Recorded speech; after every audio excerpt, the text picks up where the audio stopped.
How do I do that, people? At the bottom, Yeah. there is a microphone symbol of your screen. Go to the very bottom. Okay, yeah. And if you click that, that will mute and unmute you. And that's good. Okay. So I'm actually going to start with a prayer to start us off. And so, dear Heavenly Lord, thank you for today. Thank you for this technology for us to be able to meet today. And I just pray for wisdom and guidance and open our hearts and our minds to you, God. And may we come closer to you. And may we always find a way to become better stewards of you. In Jesus' name we pray. Amen. So I'm going to put this table back up that Scott provided so we can look at that. But first question is always kind of the same. What do you guys think about the first half of the chapter this week? Does anybody want to start us off? Pastor does, it looks like. I'll just say I really liked it. There were lots of charts and graphs, and I always appreciate that.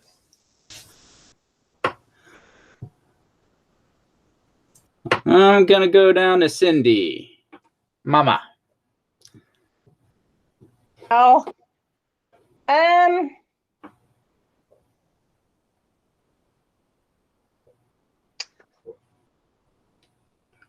I guess I just point out, I think probably something that's everybody probably thought really, once you got into it, of course, was started on page 39 where it talked about the raw material that makes a true leader.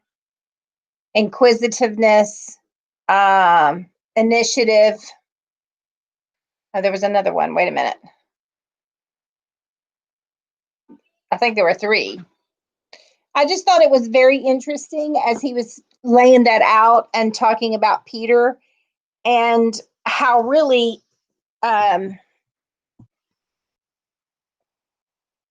he had the qualities, but Jesus built them. I mean, he like worked them and taught him, and and it was just that, he proved to be the leader of that group, and just listening to the qualities I thought was interesting.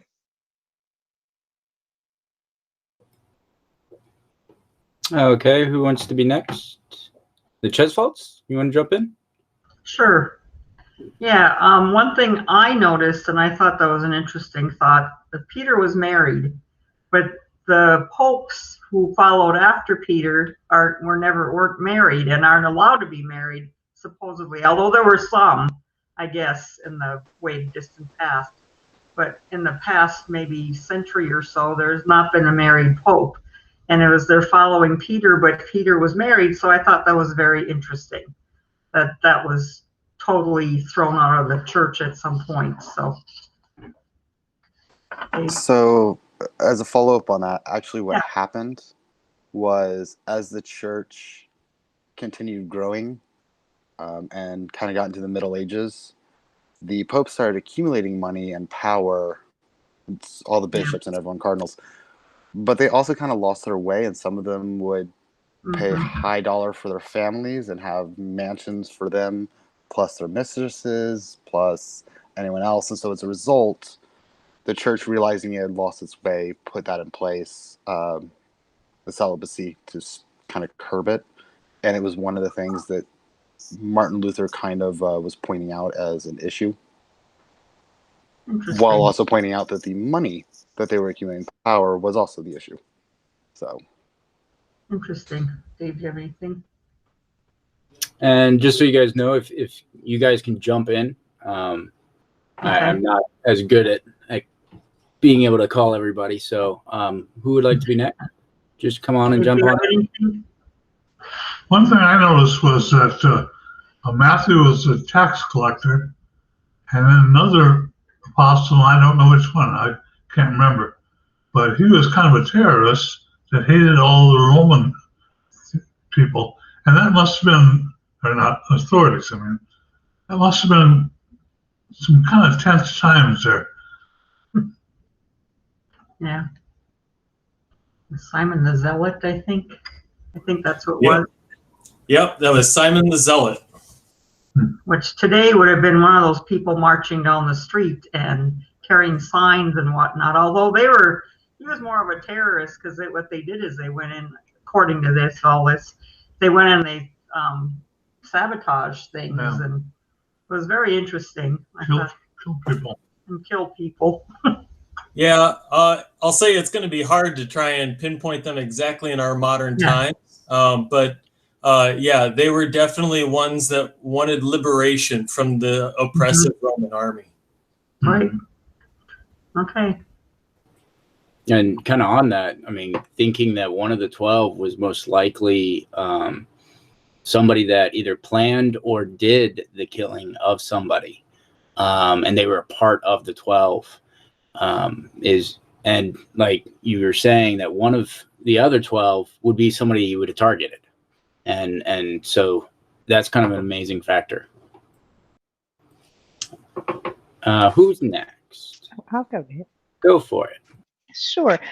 Well, Dave stole one of mine, and I thought that was interesting as well. On page 35, I just made the notation that nicknames should match what we ought to be. So often we give nicknames to someone, or I'm always giving nicknames to my cats, of course, but I mean, we give them to human beings. I remember, I have a friend who had a boat, and the name of the boat was Fatso. And I'm like, well, that's an unusual name. And she said, well, that's what my dad called me growing up. And I thought, well, that's horrible.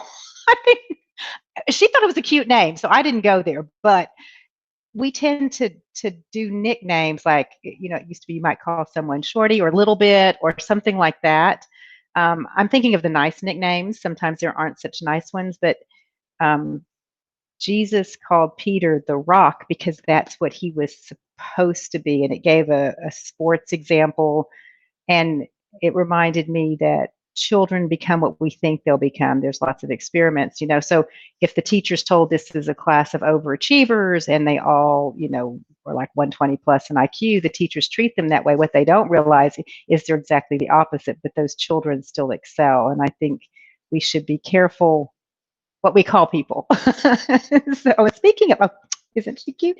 And I have a question for the siblings here, because I don't have any. So I literally wrote, why didn't Jesus choose any of his siblings as apostles?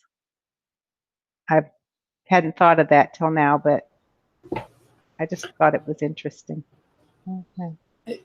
I mean, I can chime in a little bit on that of me and Scott, for instance.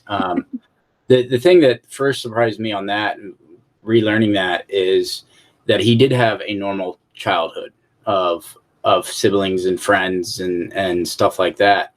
The reason why I don't think he chose one of his siblings for the 12 is because they had lived with him.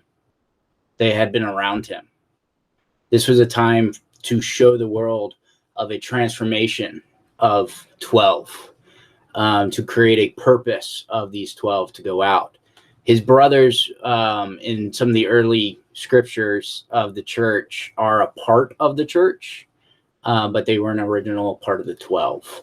So I think it's more of that transition from these ordinary men to these extraordinary men.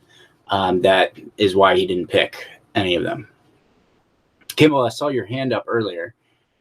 You want to jump in?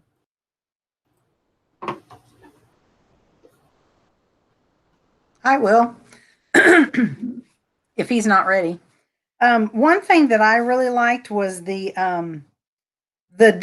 three different groups, how they were broken out into three different groups of four each, and how, like the first group with Peter, Andrew, James, and John, they were the first called, and they were the top group. They were the most important group. And how interesting it was to me that they all had the same profession. They all came from the same place. And there were brothers amongst that group. And then the second group was a loner group. They were just singled out people. Anyway, and then they were called on the second day. But I found that very interesting, how the three different groups were.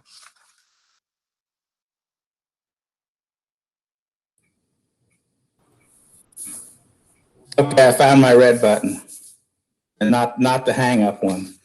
So I want to follow up with what Cindy was talking about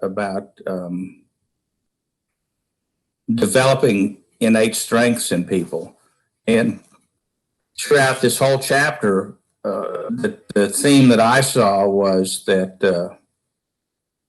the alternating use of Peter's names when he acted a certain way to reinforce, as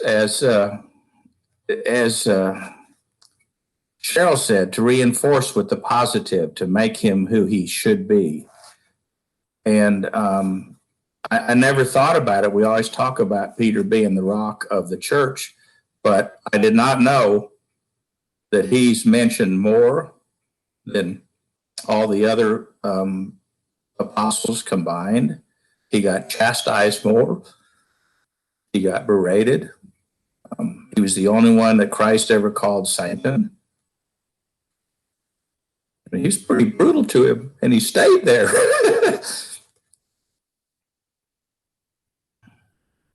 Anyway, this was a hard read. There was a lot to absorb, but it's still, again, I'm going to say this every week, it's given me such a new, deeper, and larger perspective on the Bible, rather than just reading the verses. I never thought about the fact that the apostles were all chosen within a couple of days, 2 or 3 days. Just like, maybe not literally, but maybe not the end. But at the beginning, Jesus, he had his plan, and I'm getting him and him and him today and him tomorrow, and just got with the program. But then again, I learned last week that he didn't have much time to waste. He was already living on borrowed time and being persecuted. Anyway,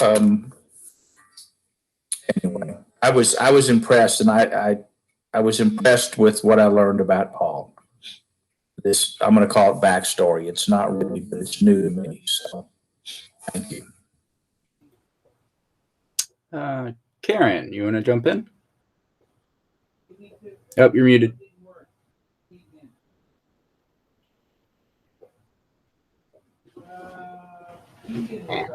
Okay. Now you can hear me? All right. Okay. And I was, the way as hard as what he was at the end there, Jesus was to Peter. And I thought, man, he really got on him. But I don't know. I think that's a hard thing to do. You ask this man to do it, then you go back and chew him up one side and down the other. So I don't know.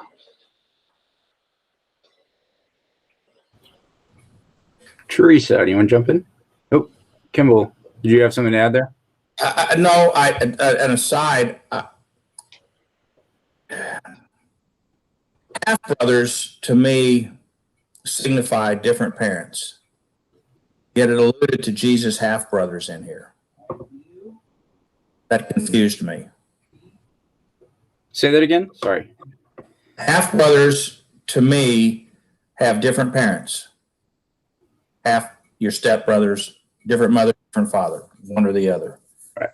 And Jesus in this chapter alluded to his half brothers. Yep. I never heard of anybody but Mary and Joseph.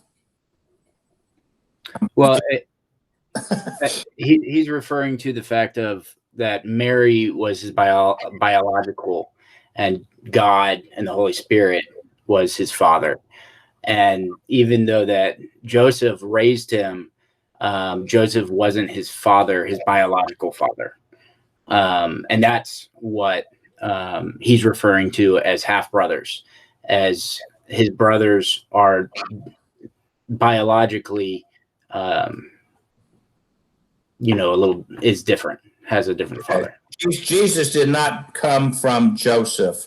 Right. that makes sense. Okay. Yeah. So, Teresa?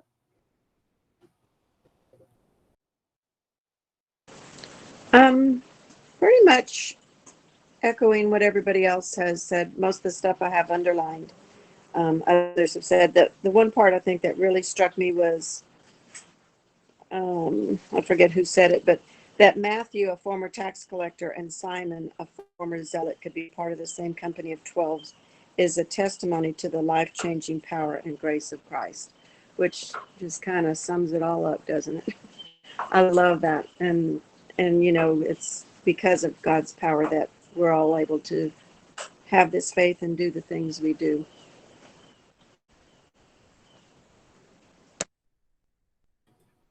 Well, did I miss anybody? I don't think so. Okay, so we're going to move on. The Lundgrens. Oh, the Lundgrens? I am sorry. You guys want to chime on in? I did not see them come in.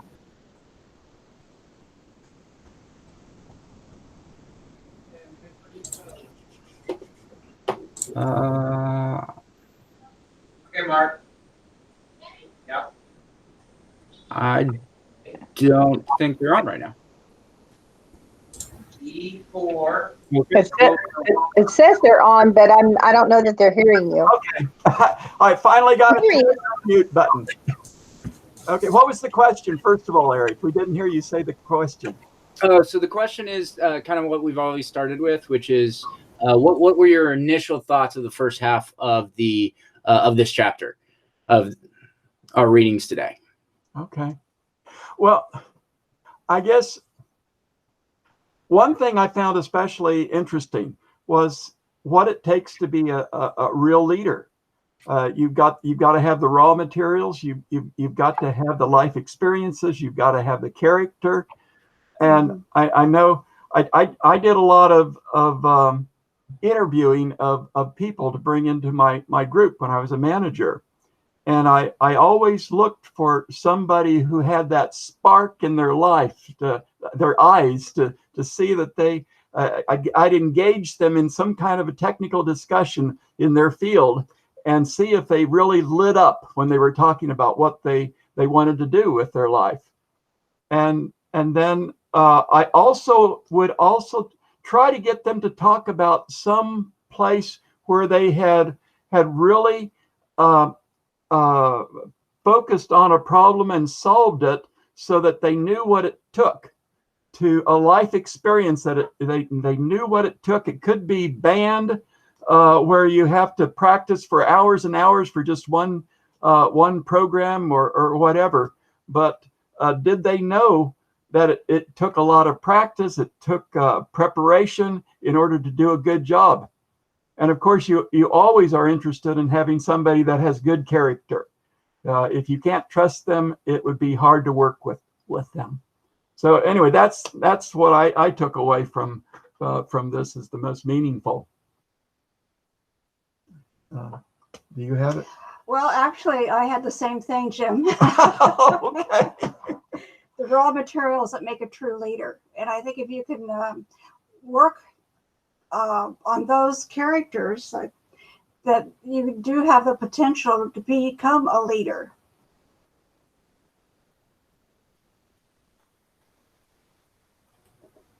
So we're going to move on. Hey, Eric. Yes, sir. I actually wanted to mention the thing that stood out to me this week. Oh, yes, please. It's on page 43, but it was the moment where he's talking about Peter jumping out of the boat and getting scared. The line that stood out for me was, people often look at that incident and criticize Peter's lack of faith. But let's give him credit for having faith to leave the boat in the first place. And it kind of reminded me that we kind of we're impassioned to go do something, but it's holding the course and staying the course that we kind of start having those doubts and fears. And that's one of the things that Peter learned and had to learn under Jesus' teaching.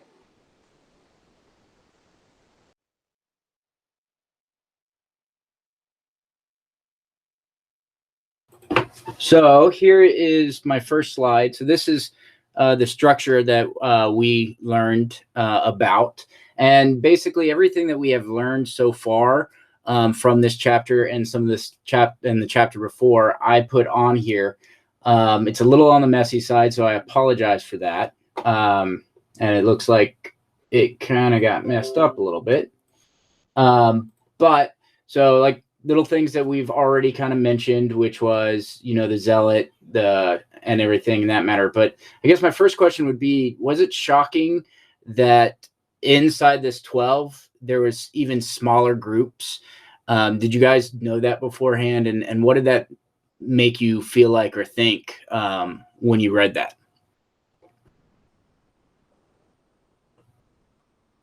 Does anybody want to jump in? It seems very natural from almost any corporation that you work in. You always have a structure that's similar to that. You have a leader, and you have various teams. You have different people with different capabilities, and that's kind of natural.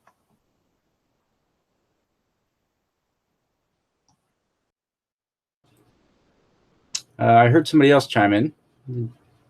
It was Lorraine, and I pretty much was going to say the same thing. How professional it seems that Jesus picked these groups, and then they were categorized like a business, like Jim said.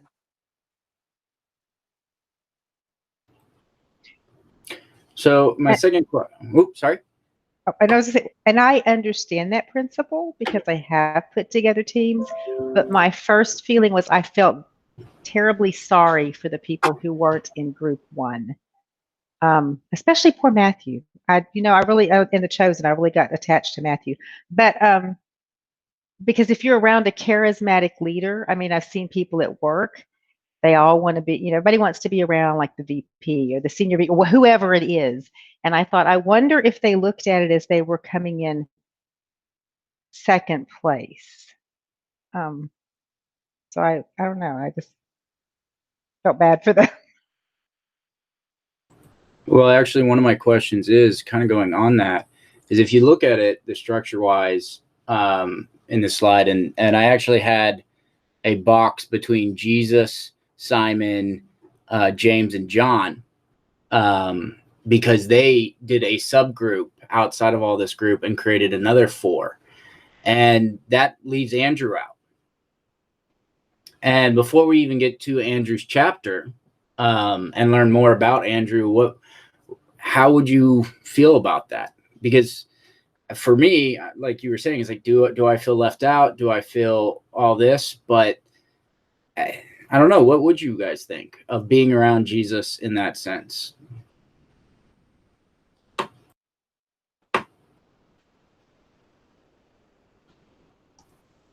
Well, if you're focused on the mission, the purpose of your project, everybody is working towards the same objective, and it doesn't really matter how you fit into the flow chart. They've got their tasks to do.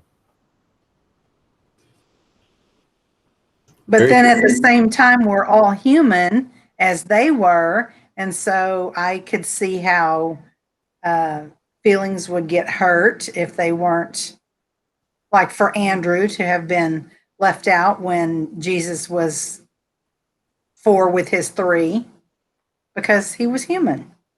But it doesn't mention that, so. Mm-hmm. Good point.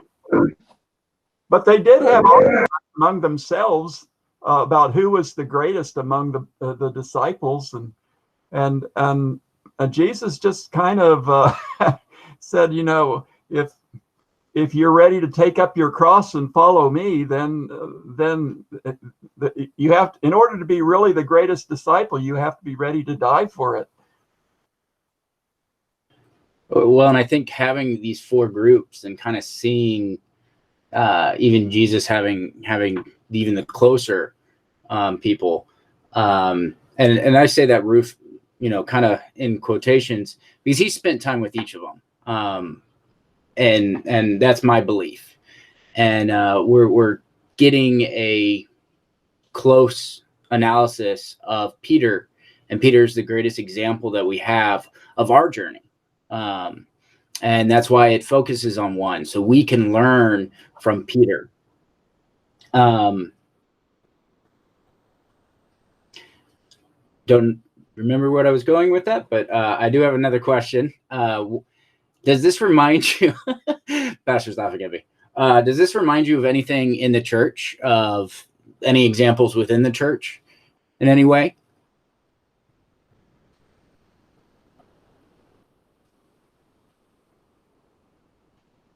Think of if our whole church was the 12 and we broke it down into groups.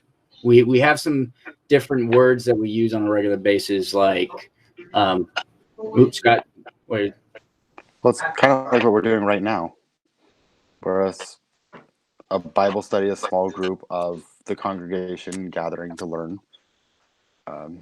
And I know that we have multiple others going on weekly, so all of them are kind of just these different groups with different leaders in that group, depending on who's leading the Bible study at the time.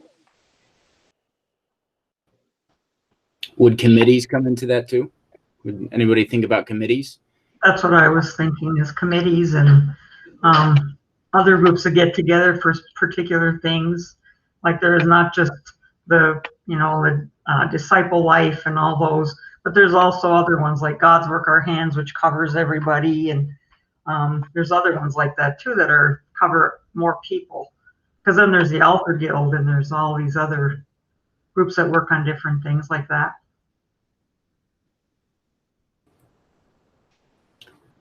Yeah, that's exactly what I was thinking. It's like, this shows the examples of even reading this, like where I go in my mind is the ways that the church, it's teaching us how the church should work as well, of, these small groups. And I could just see Jesus sending group 2 out to go do one thing, and group 3 out to do another, and group 1 to do something else.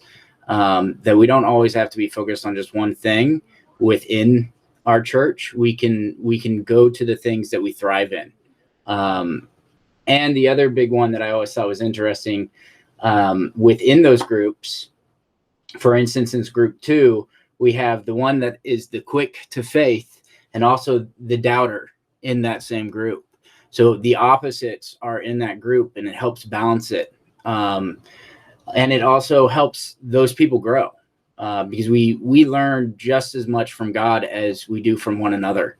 And it is how we share loving thy neighbor as ourself with one another, which helps inspire us to do it outside of that church, in our church. So I always thought that was kind of interesting.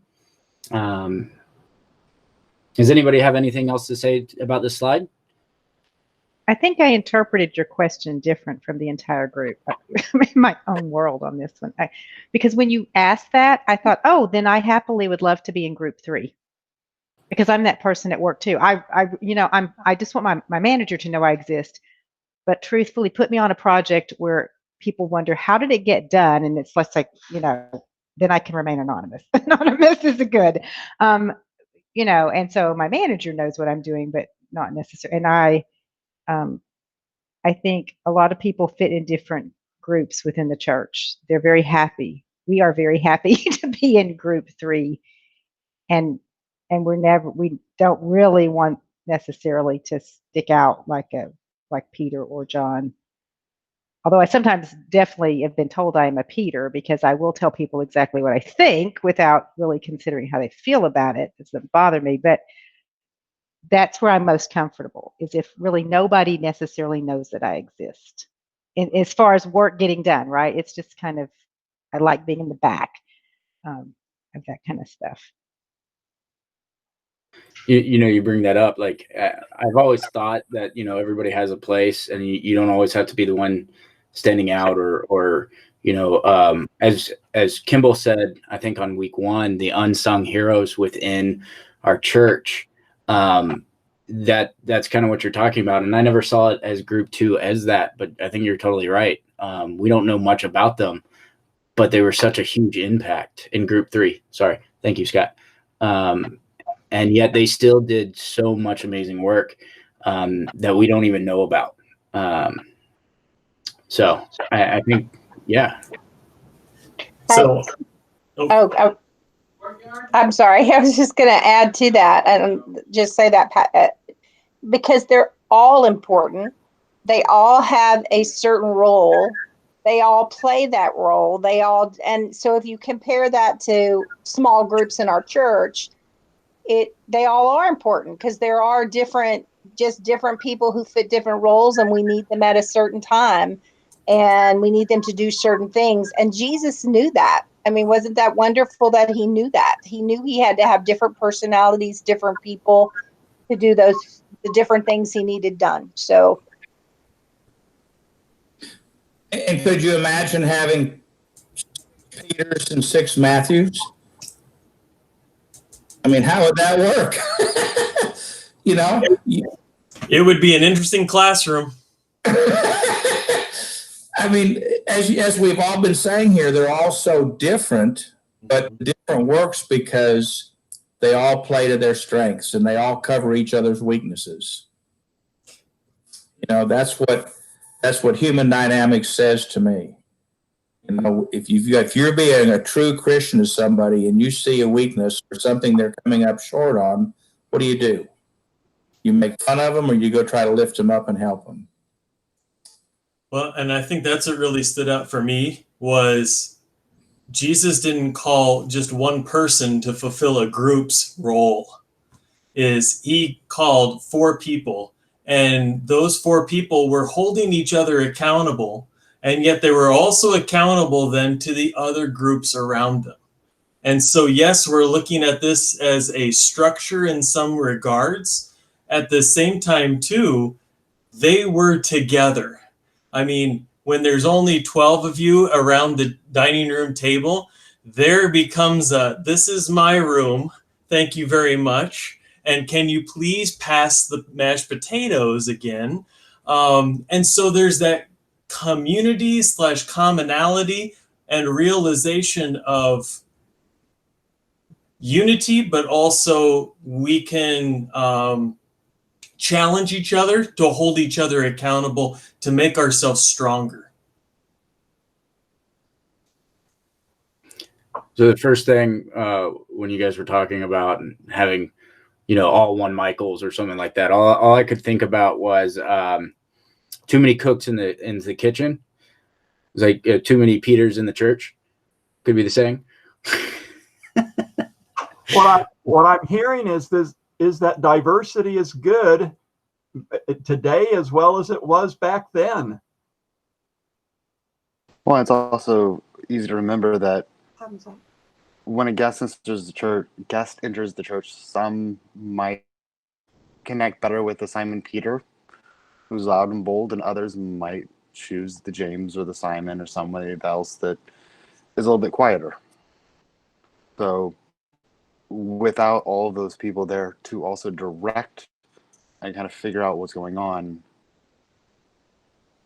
the church might have turned off everyone just by having Simon Peter being the only person involved, or 12 Simon Peters. Well, if you guys look at the slide also on group 2, this is something I didn't note earlier, is Simon Peter and Andrew are colored the same because they're brothers. James and John are colored the same because they are brothers. They also are all business partners. And they also all knew and were friends with one another and possibly best friends with one another even before Christ was there and lived in the same area. I always thought that was interesting, is this group of friends, how important it is for those group of friends to also get together and everything like that is always kind of amazed me as well. And that he did choose sets of brothers. And I think there's another set of brothers, but I'm not 100% sure on that one. Pastor is shaking his head yes. I thought it's kind of like one of those, as I understand it, there's a possibility that one of the other 2 are, but nobody actually knows 100%.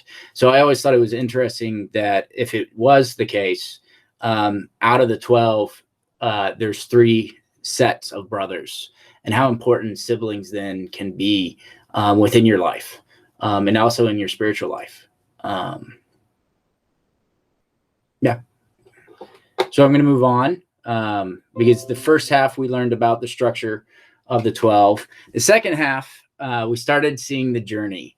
As you guys were mentioning earlier, the two different names. I actually thought about combining or titling this slide two names, but the same person. But it is the journey of that correction and of the discipline that Jesus really taught to Peter. And for me, I also think he taught purpose during that moment. So, Scott, do you mind reading out the Simon's characteristics for me? Definitely. It's indecisive, impulsive, unsubmissive, brash, outspoken, and undependable.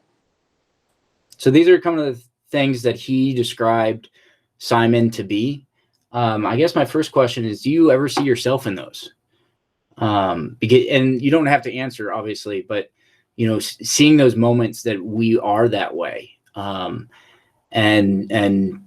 how nice would it be to have Jesus right there to call us the rock, and reminding us. If anybody would like to share, you can. But then the other side is the Peter. So Scott, would you like to read the Peter side? Peter, meaning rock stone, was inquisitive, took initiative, and was involved. So on the rock side, Peter's side, what are these characterizations mean to you? Is there anything that just like impacts you like crazy that you didn't know about before, or that you would like to be better at, or one of these words? What does it mean to you? So for me, on the inquisitiveness side of it, I thought it was interesting how in reading that he talked about the person that was inquisitive was the one that was always curious, always asking questions. And it made me think back of myself when I was younger, and even still now, about not being afraid to ask questions, but then knowing people that are afraid to speak out. And I thought that was pretty interesting. I thought about inquisitive as well.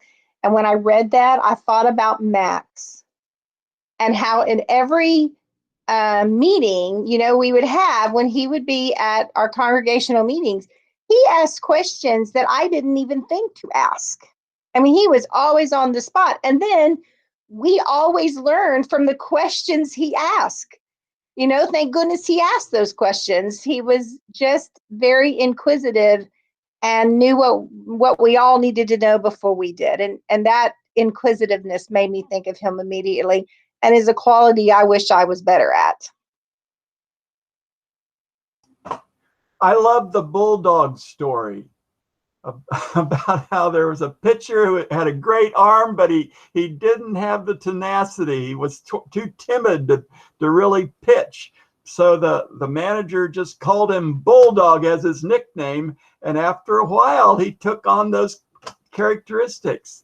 And here, every time Jesus speaks about Peter, he's thinking about the rock. And he reinforces that side of his personality. And when he needs to call attention to the indecisive, impulsive side of his personality, he refers to him as Simon. It's interesting how a name makes the man sometimes.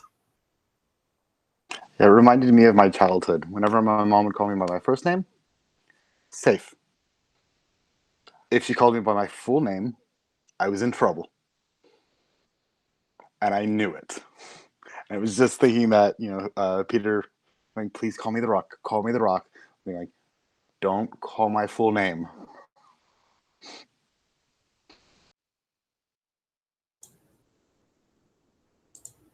Well, the fact that he got called Simon constantly was always a shock for me. Growing up, before I really got deep into the Bible, I always just thought Peter is Peter, and then Simon was Simon. and realizing that they were the same person. And this is part to a question of mine, or kind of segueing it in, that Peter then refers to himself later in life after Jesus leaves as Simon Peter, taking the rock at the end, kind of acknowledging both of his sides in that, of going, you know what, Jesus is still gone. I'm here and I'm still not perfect. And I have to remind myself that I am Simon and I am also Peter. I always thought that was an interesting thing. And I'm curious about y'all's thought on that. Is that what you guys kind of took away from that as well?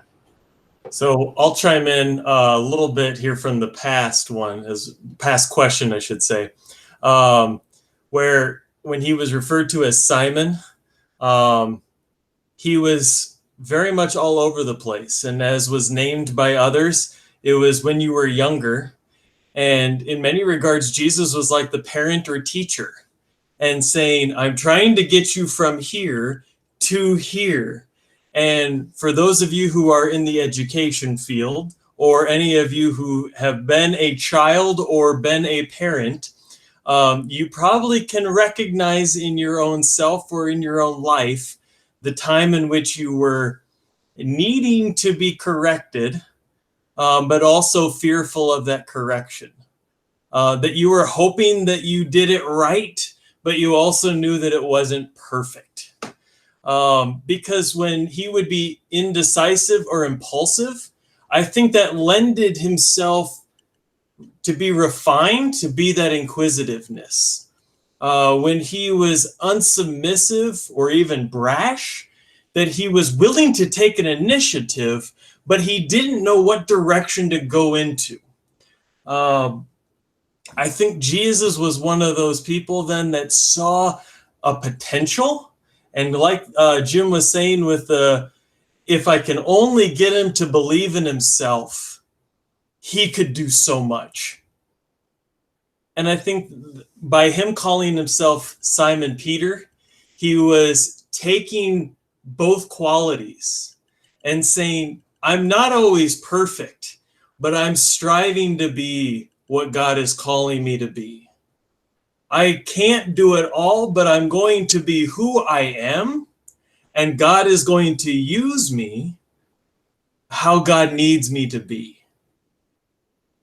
And so I think that being Simon Peter is a lesson that many of us can resonate with. And he's one of the most talked about disciple that we can really start getting to know him.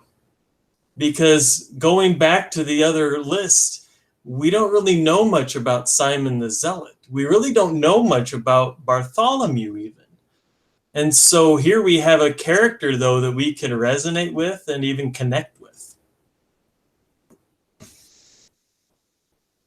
Well, what I kind of find funny is Peter likes to call himself later on the chief of sinners.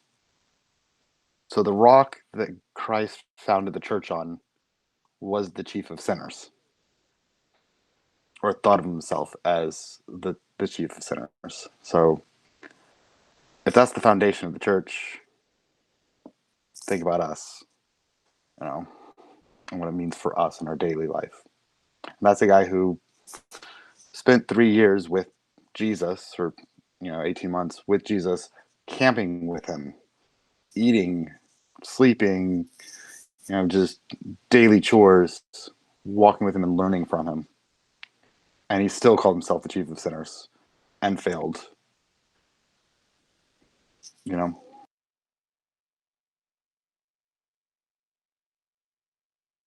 So the other reason I put up purpose on the bottom down there is teacher, Jesus was teaching him how to be a good Christian and a good leader, but at the same time, he was giving all the disciples a purpose. And when I read this and when I read it the first time, that's what I got out of it, was this inner desire of a purpose. And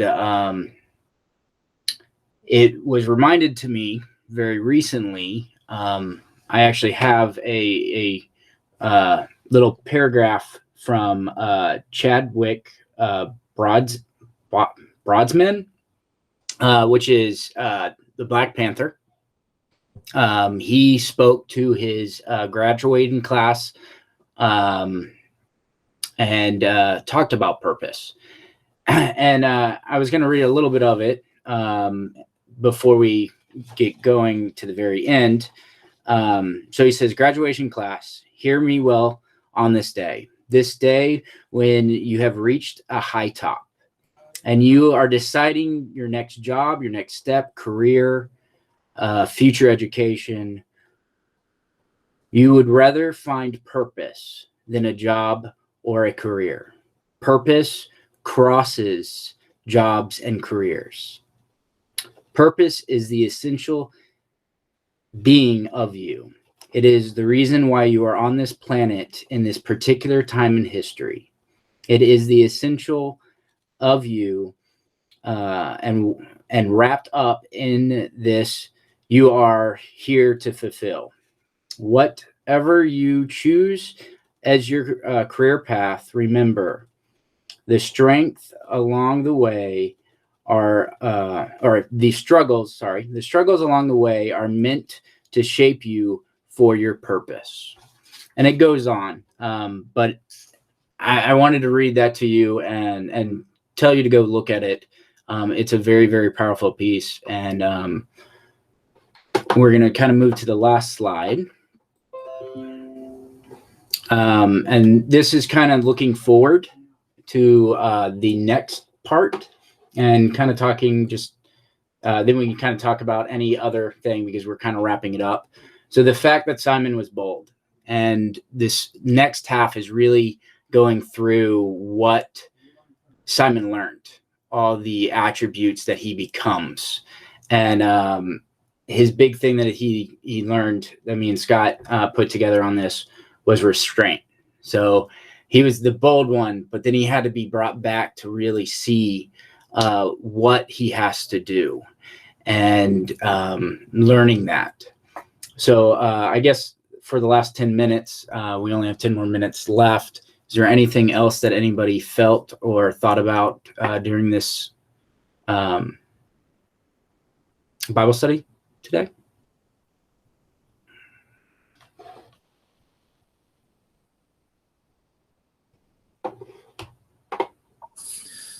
I can't help but thinking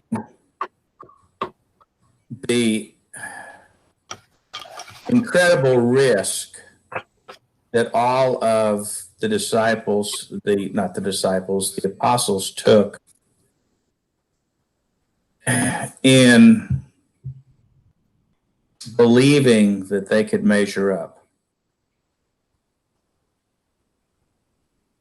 You know, it's one thing to be chosen, picked for the team. If you're on a kids team in grade school, that's cool. You know, everybody wants to have a good time. You don't want to be the last one picked or the one that is on the other team by default.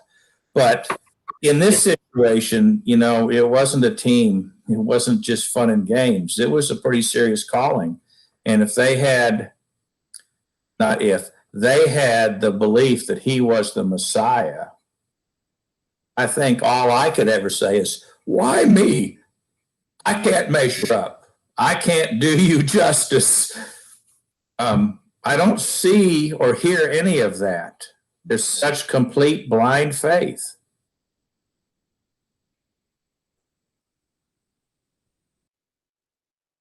Well, do remember that not all of them. We do have the doubter, Thomas the doubter, and it's okay because Thomas the doubter was a part of that. Sometimes we take longer to realize something that we didn't have to. You know, Peter didn't always get it right. You know, he got it so wrong that Jesus called him Satan, and that's okay. Because sometimes we need those moments for us to become better, to become closer, not just closer to God, but closer to one another. And that's an important factor to remember, that being perfect is not anywhere near what we're supposed to be. But what we do need to do is ask questions and grow forward and grow closer to God. Does anybody, if there's not anything else, we can earn in just a couple minutes early. Does anybody else have anything? Pastor's jumping in. I'll say I usually always do. But Simon Peter also has a lot placed upon him, where he is going to be the leader. And so when someone believes in you, when someone starts training you for something, you do have that, I'll say, option to say, yes, I'll do this, or no, I'll let someone else do it. And I think some of what we need to be reminded of is when God calls, you can try and run away, but Jonah tried that and it didn't go so well. And it may not be on our time. It may not be that we feel always qualified or that we're worthy or any of those kind of excuses or reasons or justifications that we will give ourselves. And yet still the kingdom will be here. Still will be a part of it. We'll be able to see it at work. And I think Simon Peter realized some of what Jesus was preparing him for, was that it wasn't necessarily for perfection. It wasn't necessarily for becoming the Messiah after him, but to be the one who would really be gathering people, letting them know that God cares about them, loves them, and maybe next week, as we continue this chapter, we'll learn even more about that. Well, and going back to the restraint that he had to learn, just flipping back through the book and remembering that he was the one who cut off the servant's ear that night, when, as the author points out, there are 600 soldiers surrounding him. That did not cross his mind. He really was ready to fight his way through and save Jesus, get out of there. Probably should have shown some restraint. And I think that last, those who live by the sword will die by the sword, was one last kind of, come on, Simon. Remember what I told you.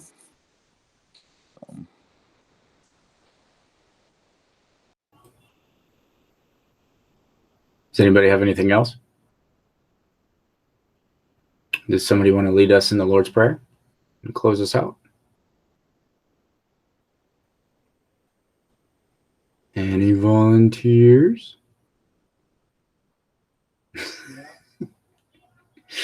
Okay, it looks like I'm at it. If you please join me in prayer.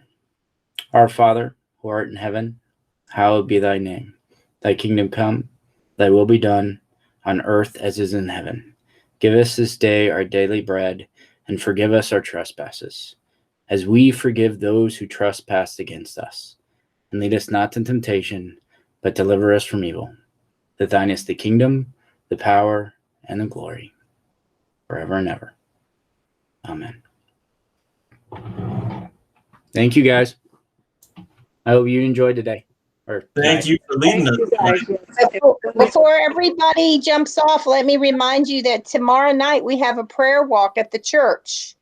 I think weather should be fine by tomorrow afternoon, so consider joining us. I can't remember, Pastor. Remember what time it starts? 6:30, right? 6:30 at the church. Oh, okay. Okay, Whoa. Come up and 6:30 join. is not normal Lutheran time. I know that's going to mess everybody else up, isn't it? But 6:30. Out of our element. It'll be okay. And if you get here at 7, you can still pray. That's right. I do not come up to the church on a weekday at night Only at 7 o'clock. Night, everyone. Standard night. Eastern time. Good night. Bye.